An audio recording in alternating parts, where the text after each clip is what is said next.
Hi, welcome to another Unity 3D tutorial. In this tutorial, I'm going to show you how to create an analog speedometer, the type that you see in cars and the type that you also see in a lot of racing games. And you can see I've got one here that's showing the speed of the block that I'm moving around in the environment. This tutorial was requested by Scott, one of my Patreon supporters, so thank you for the suggestion, Scott. And let's have a look at how this works. The moving vehicle that you create will have a range of speeds, and for those speeds you'll have a minimum and a maximum. The dial that you want to use for your speedometer will also have a minimum and a maximum, but these values, instead of being a speed, will be an angle. Our goal then is to map the minimum speed with the minimum angle and the maximum speed with the maximum angle to figure out how the speed should be represented as an angle on our dial. To begin this project, you'll need to create yourself a cube, or of course you could use a car asset or something off the asset store. And you'll see I've got this cube, I've got a ground plane. On the cube you'll also find that I've added a rigid body down the bottom. It already comes with a box collider because I'm going to drive this car with the physics system by moving the rigid body around. And that's because we want the car to accelerate and decelerate. If we just push it around with its translation values, then we don't get any interesting sort of speed changes as you would like to see in a vehicle that's going to have a speedometer associated with it. Now I've also taken the main camera from the scene and attached it to the cube so that as the cube moves around, the camera is just going to follow wherever you go. If you haven't done that before, there's a simple way to do it. Just take the camera out. So you'll be like this with the camera in the scene, and if you move your car, it's obviously not attached. Now if you want to move your camera, but just change my scene around to get to the cube. Okay, so there's our cube. Now the cube's traveling along its forward axis, which is our Z-axis, or this blue one here. Now when you want to attach the camera, you want to get into a position like that so that you're lined up so that the camera is going to be looking at your vehicle from that angle for the whole time it is attached. Once you're in that position in the scene view, select the main camera itself. Now mine's already lined up, but yours might not be. So once you've selected the camera, go Game Object, Align with View, and that will make the camera look at the same position as what you're seeing in the scene. Now that's a really great thing to use all the time actually. This Align with View on the camera, I use it to always move my camera around in the scene. Okay, so now the camera is actually lined up in the right spot. We want to just stay stuck there looking at the cube. So we just get the main camera in the hierarchy and drag and drop that onto the cube. So now when we press play and drive around, you'll see that the camera is stuck. Okay, so how are we driving around? The cube has a player controller script added to it, and I'll just show you that. So let's open it up. In this script, you'll see that I'm grabbing hold of the rigid body in the start function. Okay, so this is why we added a rigid body to the cube. Now, if you're using a simple car asset or something from the asset store and you want to put this script onto it, that's fine. You just need to add a rigid body if it doesn't have one. So we've got a variable at the top, which is called RB, to grab hold of our rigid body. Just because I guess it's less typing later on to use RB than have to type out get component rigid body. Then we have a speed value, and then we also have a rotational speed value, because remember the car can go in a straight line or it can also turn on the spot as well. So there's two speeds associated with moving the car. Now what's happening in the update function is that we're using the vertical and horizontal axes to get the translation and the rotation. Now I've used these pretty much all the time, and if you have a look at other videos I've created where I'm actually moving an object around the screen, like even my Mixamo characters use the same movement. So we're going to use our up and down arrow keys for moving forward and back, and our left and right arrow keys for turning around the y-axis. Okay, we're then going to multiply our translation and rotations with time delta time just to smooth things down, as I usually do.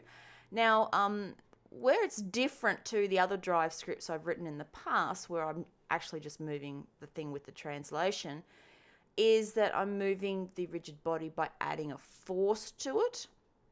And this force is in the forward direction of the object, which in this case is the blue axis on the cube. And I'm multiplying that by the translation value. Okay, so it's going to push it along the forward axis by a certain amount. Now, I've found that that translation you get from this axis input is quite small, not enough to actually push the cube around. So I've multiplied it by 40. So if you find that your multiplication of translation isn't actually moving the cube, then you might need to ramp up the scale of the force a bit. 40 seems to be okay in this case. 10, 20 you might change it to, and it will actually still not move. If you put it up to 100, you'll see it move pretty fast, okay? So don't ever add a force, run it, and then go, oh my God, this is not working. Try multiplying things up a bit because it might not be enough force to push your object around. Okay, now the same thing goes for the rotational force, which is actually called torque. So our rigid body is added, a torque is added with add torque. In this case, the torque is going to rotate the object around its up vector. And that up vector is then multiplied by our rotation that we just worked out, and a little bit of a scaling value. I found that 15 is pretty good. This is actually quite sensitive. If you've got like 10, you'll find you might not get any rotation whatsoever, and you put it up to 20, you'll have just way too much. So it's just a matter of fiddling around with these little values here until you get the right sort of push on the object that you're after. Now, this reminds me of something I've done to the rigid body of my cube, which I'll now show you. Okay, so let's save that. And you want to drag and drop that onto your cube so that it's attached here. Now, when I started driving my cube around, I found that it started to flip really easily. And that's just inconvenient, I guess, for this sort of thing. In the rigid body at the bottom, you'll find a constraints section, and you want to constrain it by freezing the rotation around the X and the Z axis, so that it will only rotate around the Y, which is its up vector, and so it will rotate around that way. If I just unclick these here and run it for you, you'll see that my cube will now be free to rotate around all sorts of axes, well, all of it, so yeah, which is not what you want when you're trying to test a speedometer out, so let's just tick those two back again. Okay, so now if you press play, your car should be driving quite nicely. Right, so it's time to add in our speedometer. So we're going to use the canvas system to do the speedometer on. Let me go to 2D view in the scene, and let's add in a canvas and a panel, which will become our speedometer. So let's go right click in the hierarchy and go down to UI, and then we're looking for panel. If you add just the panel straight away, it will automatically add a canvas in for you. The panel will be the same size as the canvas when you first add it. If you're not familiar with the new UE system, I'll try and take this as slowly as possible and explain things as I go along. So the canvas itself represents the entire screen. Whatever you see in this game window is what is represented by this white line that's around here for the 2D view, that is. So the 3D world and the 2D view of the canvas, they're not the same coordinate system. So very important to keep that in mind, because your game world, which is going to be, if I double click on this cube right down here in the corner, and if I can go to 3D from there and zoom out, you'll see that this is my 3D world here, but this is actually my window into that 3D world. So 0, 0, 0 on the 3D world is not going to be the same as 0, 0 on your canvas. Now, swapping between coordinate systems isn't really an issue in this particular tutorial, but if you're interested to see those sorts of things, I've just written a tutorial on displaying the name above a character's head. If you have a look at that, that does explain the way these two different coordinate systems work. So in this 2D view in the scene, we can actually see the entire canvas itself. So that's the canvas. The panel's currently sitting over the whole lot of it, and you can tell that because the panel, when it first comes up, has this kind of translucent white on it, and we can change the size of it by grabbing hold of the blue buttons on the side. You see the canvas is still there, and the panel is now getting smaller. We want our speedometer down this bottom corner. So just kind of get it to the size that you want it. If you can't see these blue dots, which allow you to move it, there's a button at the top of the editor just here. If you make sure that's clicked on, you will get the little blue dots that you can move and shape your UI elements. All right, so next the panel needs to have an image on it, which will be our speedometer image. Images that go on these elements have to be a sprite. Now I've brought in an image that I found on Google, which is a speedometer that doesn't have a needle on it. It's also transparent around the edges. Just make this a bit bigger and you can see what it's going to look like.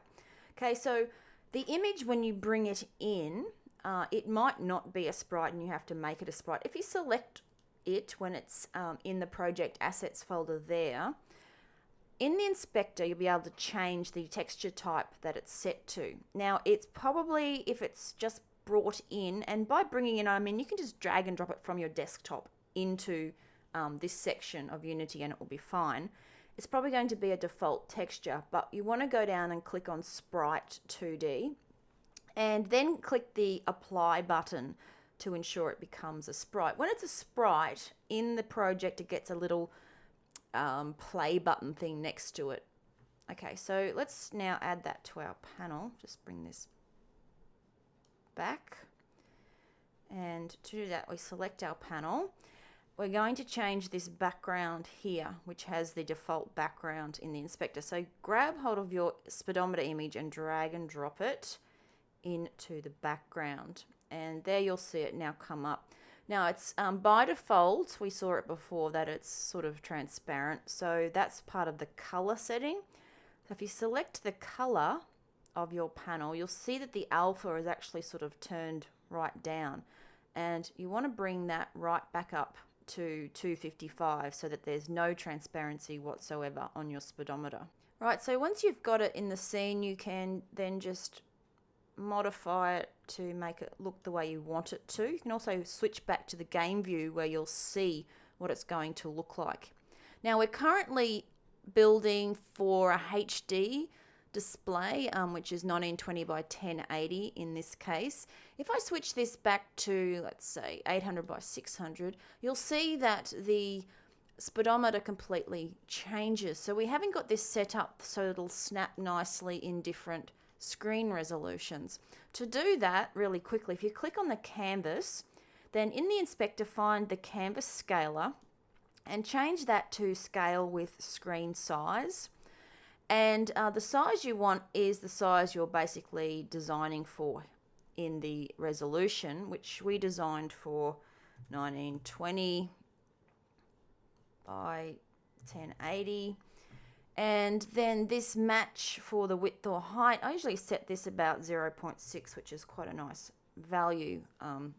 Okay, so we're in the HD mode. Let's just switch back to 800 by 600. Now you'll see that our speedometer has now become squished, and that's because of the scaling on the actual panel itself. So the next thing is to go into the panel, and you want to click up in this transform area, and you can already see that it says stretch and stretch. So it's going to stretch my panel. I don't want it to stretch. I want it to stay the way it is. So I'm just going to click on that.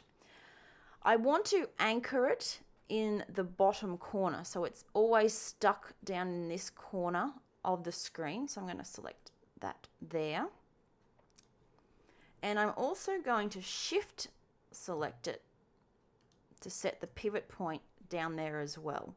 So that will move it. Let me just now, if I go back to the HD, you can see that it's now still squashed, and that's because I reset it in here, which is where I probably shouldn't. But I'll go back to the scene and I'll resize it to how I want it, and go to the game and switch between our modes, and now you'll see that it's not stretching anymore. Okay, it's when you're working with UE elements, it's always a good idea to get this sorted really early rather than set up your whole scene and make it look beautiful and then figure out, oh dear, it's not going to scale, which becomes a real nightmare. Next, we're going to add the needle onto the speedometer, which will show us our speed. So with the panel selected, just right click in the hierarchy and go to UI image. Now that image will end up pretty much smack bang in the middle of the panel. For that image, we're going to add a red arrow texture, which again I think I found it on Google search. And it also has a transparent background on it, which is what we want, because we don't want a big white block behind it showing up on top of our speedometer. And I've made that into a sprite. So select the image and change it to the red arrow so that you can see it there. Now I'll just get a little closer in the scene view to all this. And let's just resize this to something that we want to look like that, because it has to go from like the middle of the panel and be able to swing all the way around the dial. Now what you'll notice as I'm turning this around, which you can do by just moving the mouse a little bit away from the blue dots on the corner until you get like a little round swivelly type sign on your mouse, and then you can move that around. You'll see it's going around this, which is your pivot point. Now that pivot point is where the image is going to, well, obviously pivot around, and you want it to pivot around there. So just grab a hold of it and drag it to the end. And now when you put your mouse near these bits where you can turn it around here, you'll see that it's now pivoting around that point, which is what we want. So we can now grab this whole image. Oops, let me just zoom out a bit. Not the panel, the image, and bring it into, I guess, the center of your speedometer, so that when it rotates, it's going to be able to point at all the values, and you can resize and play with it from there. Okay, so now we have our needle. The next thing you need to do with the needle is to register the angle that it is on when it is on the minimum speed on the dial and the maximum speed on the dial, because these will be the two values that we're changing between. Now it doesn't matter how your dial is configured, okay? So it could be 0 here and it could be your 120 here. It could be 0 at the top and then it could be like 120 if you go all the way around, or it could be some other figure. It doesn't matter, but you need to know what the smallest value is and what the largest value is. So when my needle here is on 0, if I go over to the hierarchy, make sure you've got it actually selected, which is image. I should probably just rename that to needle so we know what it is.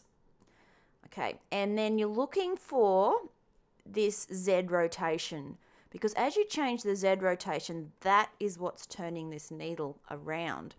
And mine is 581.757. Now, just to make that a little bit cleaner, I'll put it back to 581, which won't make much difference to the rotation. So 581 is my smallest value, and I'm just going to write that down so I remember it. And then we're going to roll the arrow all the way around to the 120, or the maximum on our dial, and we're going to write down what that angle is. So it's 313. Let me just neaten that off to a whole number as well. So 313 is going to be our maximum. Now 313 is actually a smaller number than our 581, and that doesn't matter. Okay, so it's all about the direction that you want your arrow to move in. Okay, so whatever's going to represent 0 is the first number you want, and whatever represents your maximum number is the second. And if the second one happens to be smaller, or it could even be a negative, okay, it doesn't matter. You've got to have it just the right way around. Right, so with those two values, we're now going to create some code and attach it to the particular needle. So I've already created it, and it's a C# file called Analogue Speed Converter. Let me open it up and show you what's in there. Okay, so here it is here. And it's actually not very long because it's only doing a very simple sort of mapping function from our linear speed of the cube to the angle of the speedometer. First of all, you need to have some values at the top. Now, I've made this whole thing static so that we can access it quite easily from the cube when we're setting the speed. And you can use the same calculations to convert from our linear speed into our angular speed in any other setting as well. It will still work there. So our first thing is to change our minimum angle, which in this case is 581, and our maximum angle, which was 313. The previous values you saw when I was testing it before, so they can be different. Then we're going to create an instance of this actual speedo so we can access it from our static function. Now, the method in this that's doing all of the work is this show speed method here. What it's doing is our mapping from our linear speed value into an angular value between our minimum maximum angles for our needle. So this speed function is only going to work, I guess, for this particular needle because the minimum and maximum angles are going to be unique for it in this case, and there's only one of them. So I guess making it all static doesn't really matter. So we're giving it a speed. This speed's going to come from the velocity that that cube is traveling in. And then we also give the function a minimum and maximum speed that the cube itself can achieve because they're the two extreme values of the cube's speed that are going to be mapped to the extreme values of the angles.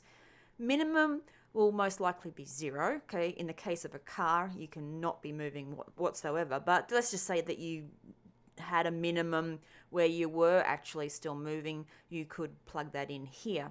And then the maximum is the maximum value that you really want to represent the maximum speed of your object. And I'm just going to make that 100 a little later on just for easiness. But what you could do is to actually just play around with the car and print out the speed with a debug statement and see what the sort of maximum you want your car to be able to travel at and use that value. Then the magic of this mapping function is actually happening with this line here. And we're going to do a lerp, okay, so a linear interpolation between the minimum angle and the maximum angle using a value that's between the minimum and maximum of our particular speed. Okay, so we're using a mathf.lerp around everything and then an inverse lerp around the speeds that are coming in from the car. So that's the minimum car speed, maximum car speed, and the actual car. That will give us an angle value, which is some value that's going to be between our 581 and our 313. Then this angle we just set to be the Z angle transformation, or I should say rotation, on the speedo needle. So that's what's turning it around. Now we open up, let's just save that, open up the analog speed converter program that we wrote before. No, that's it there. Next we need to program the player controller code. So if you open that up, and just beneath where you're adding the force and adding the torque is where you then set the value that's on your speedometer. And we do that by calling that show speed function that is on our analog speed converter. Now that analog speed converter code should be attached to your needle. So if we go into canvas panel needle, Make sure you drag and drop that code, analog speed, onto the needle. Otherwise, you won't have any value to call because that script will not be in your scene. So let's go back to player controller, and now we can call it. Show speed. We will use the rigid body's velocity as the value we want shown on the needle, and we're accessing its magnitude. So the velocity itself is a three-dimensional vector which is giving us a direction, and it's the length of that vector that determines how fast we're going. So that's what the dot magnitude does, is it gets a single value. So that's the speed we're sending through. And then remember, we also needed to send through the minimum speed the cube could be going at and its maximum speed, which I've just set to be 100. So that when the car is actually traveling at 100, or the cube is traveling at 100, the speedometer will be saying 120 because that's the maximum value on the speedometer, which is just here. So obviously that's not true to life, but you could change that to 120. Okay, so let's just save this as well, and let's go back and run and see how we go when we move our cube. So as we start to move the cube, you can see that the dial is going up. And if I take my finger off the up arrow key, you'll see that because of the friction in the environment, the cube will actually slow down. And it slows down quite gracefully as well.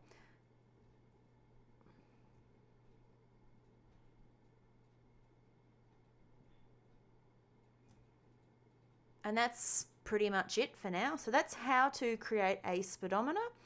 This tutorial will be extended further to add in some other features such as braking on the cube and also a digital readout of the speed value. And I might also add some features like changing the pitch of the engine. We'll put an engine sound on the cube, and depending on our speed, we'll actually change that so that the car sounds different. And this exclusive content you'll be able to find on my Patreon website, which you can see the address on the screen now. So thank you for watching.